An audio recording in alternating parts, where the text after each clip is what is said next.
भारत गौरव आचार्य श्री पुलक सागर जी गुरुदेव के प्रवचन और धार्मिक कार्यक्रम देखने एवं सुनने के लिए जिन शरणम मीडिया चैनल को अभी सब्सक्राइब करें और बेल आइकॉन पर क्लिक जरूर करें। आज कन्याओं को लात मारी जा रही है, विषय मेरा दूसरा है। आज कन्याओं का अपमान हो रहा है, कन्याओं को लात मारी जा रही है, बेटी के साथ बदसलूकी की जा रही है। माननीय आपसे निवेदन है, एक ही चीज आपसे निवेदन करने जा रहा हूं। कन्याओं का अपमान हो रहा है, वो इतना बड़ा अपमान जो इस सदी में हो रहा वो पहले कभी नहीं हुआ होगा। ध्यान रखना, बेटी के साथ नफरत। दुख की बात तो ये है कि औरत ही औरत की दुश्मन बन रही है। ध्यान रखना, यदि ये दुश्मन बनते तो फिर भी हम इनसे लड़ लेते।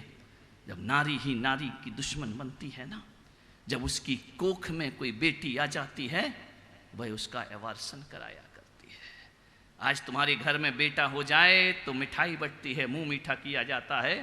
और बेटी हो जाए तो ऐसा मुंह बनाती हो, ऐसा मुंह बनाती हो जैसे किसी ने नीम का काढ़ा तुमको पिला दिया हो। ध्यान रखना, औरत ही औरत से नफरत कर रही है, महिला ही बेटी से नफरत कर रही है, माँ ही बेटी से नफरत कर रही है। ध्यान रखना, पुरुष करता तो लड़ लेते हैं, अवार्सन गर्भपात महिला कराती है। ध्यान रखना, अनचाही औलाद। फिर भी गवर्नमेंट ने रोक लगा रखी है, लेकिन अकेले सरकार से बुराइयां मिटा नहीं करती हैं। हमें समाज को जागृत करना है, कानून बनाना सरकार का काम है और मन को बदलना हम संतों का काम हुआ करता है, मानवता को देना हमारा काम हुआ करता है। इसलिए मैं ये विषय आपके बीच लेकर के आया हूं। आज मासूम कली को रौंदा जा रहा है, जन्म लेने से पहले उसे मारा जा रहा है, बेटियों के भ्रूण की हत्या की जा रही है, गर्भपात किया जा रहा है। और यह पाप गरीब की झोपड़ी से लेकर अमीरों की कोठी तक पनप रहा है। ध्यान रखना, निचली जात तो छोड़ो, महाजन कौम कहलाने वाली समाज में भी धड़ल्ले से गर्भपात हो रहा, बेटियों की हत्या हो रही है, जन्म से पहले उन्हें मारा जा रहा है। मैं आज आपसे बात करूंगा, ध्यान रखना, मैं दिल्ली के ईदगाह कत्ल खाने की बात नहीं कर रहा हूं, मैं मुंबई के देवनार कत्ल खाने की बात नहीं कर रहा हूं, और मैं हैदराबाद के अलकबीर कत्ल खाने की बात नहीं कर रहा हूं। मैं एक बूचड़ खाने की बात कर रहा हूं, एक स्लॉटर हाउस की बात कर रहा हूं, जो हर बड़े लोगों के घर में भी पनपा करता है। ध्यान रखिए, अनचाही औलाद को मार दिया जाता है। क्या हो गया इस नारी को, क्या हो गया तुम्हें? गर्भ में आए हुए बच्चे को जन्म से पहले मार देना, ये मानवता नहीं हुआ करती है। एक तरफ तो तुम मंदिरों में जाकर गर्भ कल्याणक के अर्घ चढ़ाया करते हो और दूसरे तरफ गर्भपात भी कराया करते हो। ध्यान रखना, आपको अर्घ चढ़ाने का कोई अधिकार नहीं है। ध्यान रखिए, मान्यवर, सैनी पंचेंद्रिय जीव की हत्या एक मनुष्य की हत्या है। जन्म के बाद मारो तो कानून कहता है तुमने मर्डर किया है। गर्भ में क्यों ये कानून नहीं बनाता? कानून कुछ थोड़ा सख्त होना पड़ेगा। मादा भ्रूण की हत्या हो रही है, चोरी छिपे हो रही है। ना जाने क्या एक गलत फहमी लोगों के अंदर भर गई है कि 1 माह का 3 माह का जो गर्भ है ना, उसमें जीव नहीं होता। पागल हो गए क्या?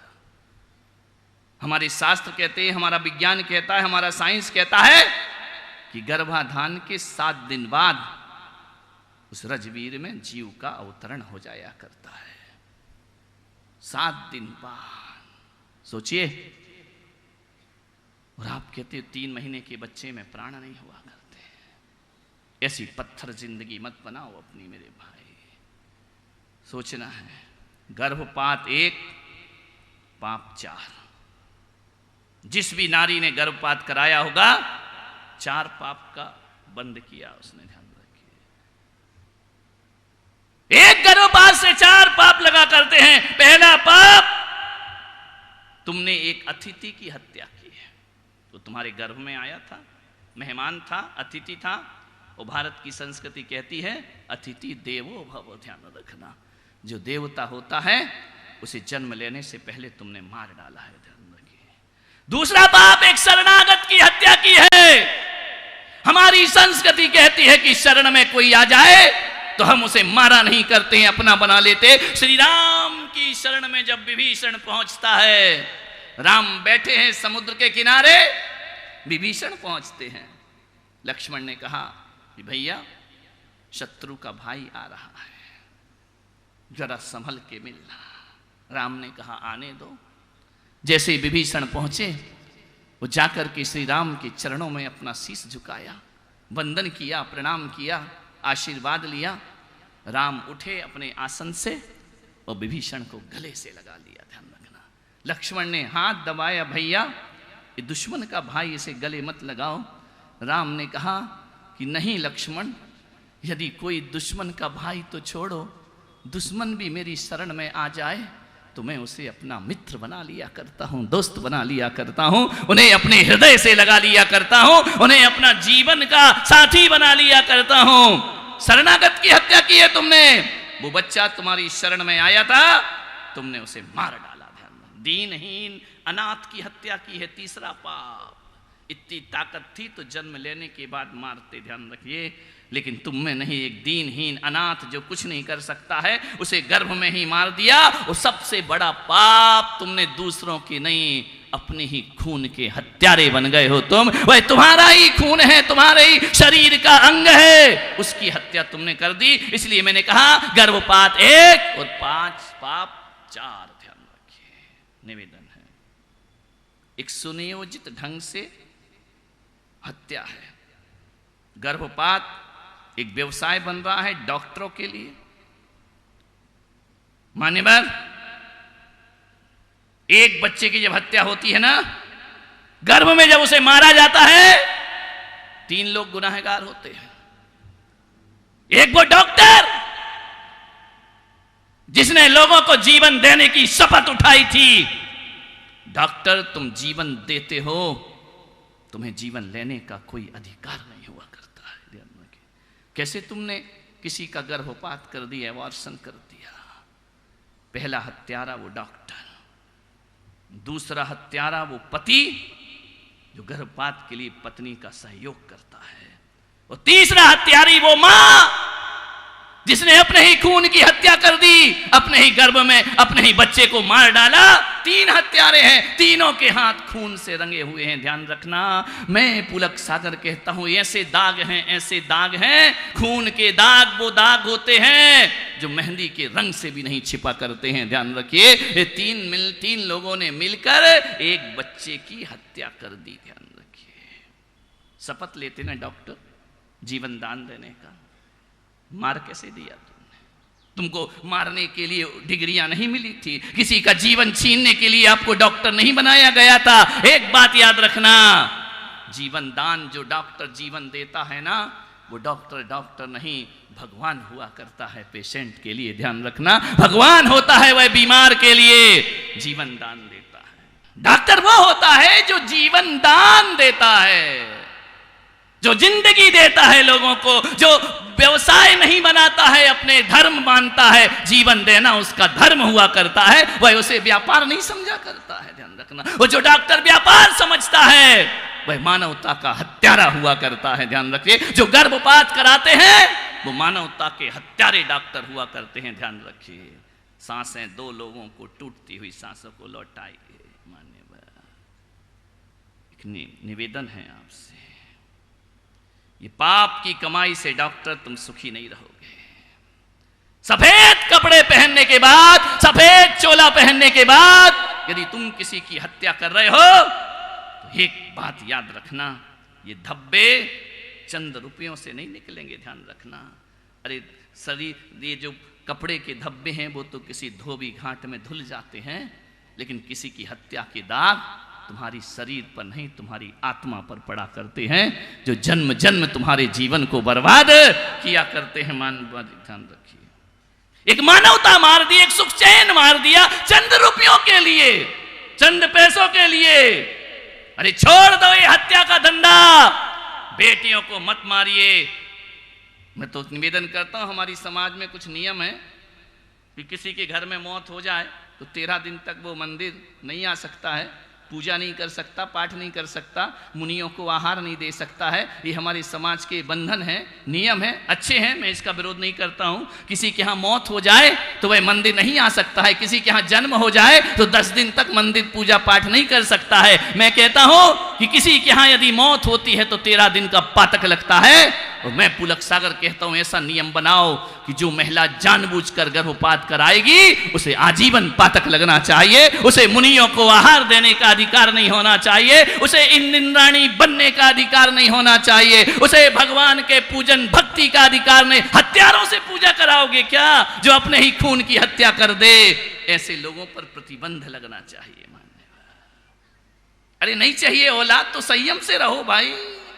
भगवान महावीर ने संयम का उपदेश दिया है, ये थोड़ी कहा है कि बच्चा आए तो उसे मार देना। हत्यारे, हिंसक, आपको तो ये कैसा जीवन है, अहिंसा परमो धर्म की जय बोलते हो और अपनी कोख की हत्यारे बन। आलू नहीं खाते, प्याज नहीं खाते हैं, रात में नहीं खाते हैं और गर्भपात कराते हैं। ध्यान रखना, ये कैसी दोहरी जिंदगी है तुम्हारी। नहीं, आज नेचुरल गर्भपात हो जाए उसमें आप भी कुछ नहीं कर सकते, हम भी नहीं कर सकते। बच्चा अपने उतनी ही आयु लेकर आया है, लेकिन जानबूझकर गर्भपात कराना ये महापाप हुआ करता है। ध्यान रखिए, मन समझ नहीं आता है। मां का हृदय तो मक्खन की तरह मुलायम होता है, लेकिन आज मां का हृदय ग्रेनाइट की तरह कठोर हो रहा है। ध्यान रखिए, मां तो वो होती है जो अपने बच्चे को नहीं दूसरों के बच्चों को भी पाल पोस के बड़ा कर देती है। मां वो होती है, ऐसी यशोदा होती है मां जो देवकी के बेटे को पाल के नारायण श्री कृष्ण बना दिया करती है, वह मां होती है। ध्यान रखना, मां वो नहीं होती जो हत्या करे। आपसे निवेदन है, एक महिला को अनचाही औलाद गर्भ में आ गई। उसकी सास ने कहा, बेटा बच्चे नहीं चाहिए, इसका हत्या कर दो, इसको गर्भपात कर दो, इसका अबॉर्शन करा दो। उस लड़की ने क्या करती है, पति ने भी कहा कि गर्भपात करो, हमें अनचाही औलाद नहीं चाहिए है। चली गई लड़की, पढ़ी लिखी थी, क्लिनिक में। मालूम है कितनी बेरहमी से उस बच्चे को मारा जा रहा है। स्ट्रेचर पर महिला लेट जाती है, मां जिसे मां कहा जाता है वह लेटी है, पेट में बच्चा है, गर्भपात शुरू होता है।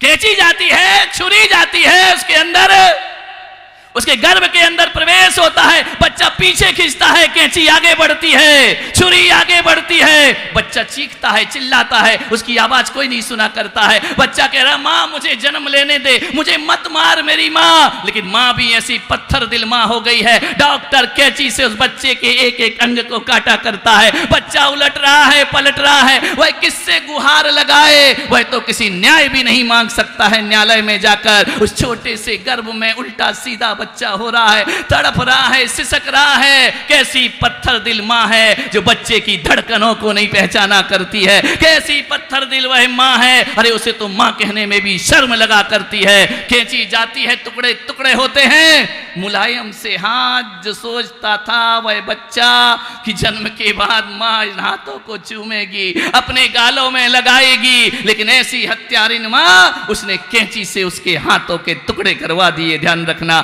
टुकड़े टुकड़े होते हैं, बच्चे का सिर फोड़ा जाता है, बच्चे की आंखें नोची जाती हैं, एक एक टुकड़ा करके एक पाइप के सहारे कतरा कतरा होकर के बच्चा बाहर आ जाया करता है।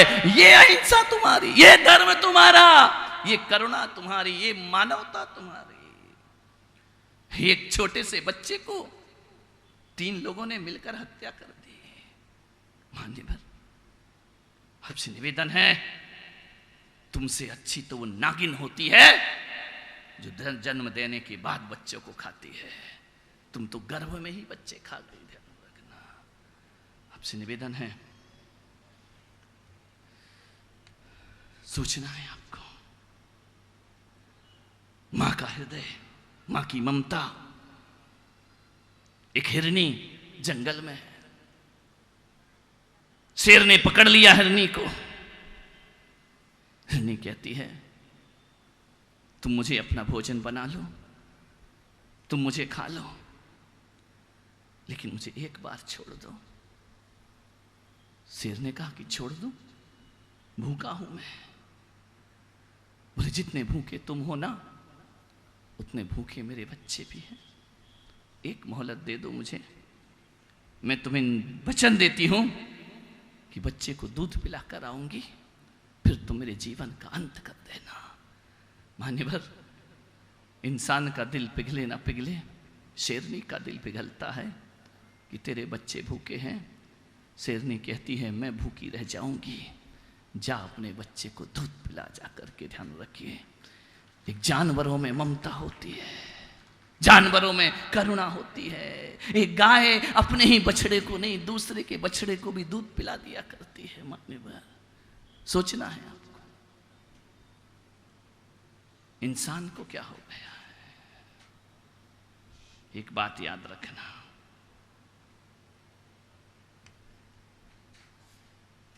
ये मानवता की इस तरह से हत्या होती रही तो हम संत शर्मसार हो जाए।